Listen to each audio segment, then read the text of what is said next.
More often than not, nodal contacts are going to show up in the chart of someone's death, and it is absolutely not a coincidence. Now, before I get into it, I want to be extremely clear that a nodal contact does not predict a death, but it is often activated when someone does die. And that's because the nodes signal the beginning and end of something, whether it's a cycle, a chapter, it just signals some kind of completion. But from my own research of looking at many transit charts of when people have died, I've noticed a pattern that the nodes are always activated in some way, and often in a very similar way across multiple charts. So I'll give you a few examples. Starting with Michael Jackson. Now, at the time he died, transit North Node was forming a square with his natal Neptune. Now, Neptune is what? Disillusion, sedation, the blurring of boundaries between this world and what is beyond it. And then a square indicates what? Friction, tension, and also crisis. So the nodal activation was signaling the ending of something, and the themes of Neptune were essentially the vehicle behind it when we look at the way that he died. Next example is Kurt Cobain. So when he died, transit North Node was conjunct his natal Neptune, same planet, tied to contact.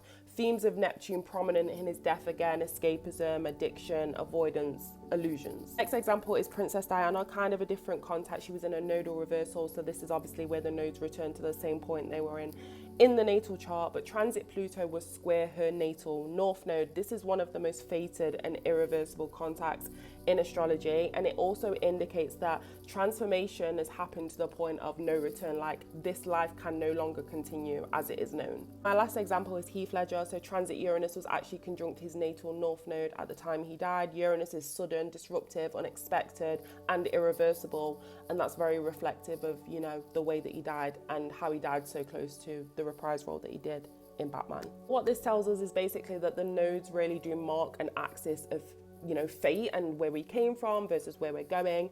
And I found that when the axis is activated by outer planets at significant moments, the chart is essentially registering a turning point so fundamental that the life trajectory completely changes or comes to a permanent end.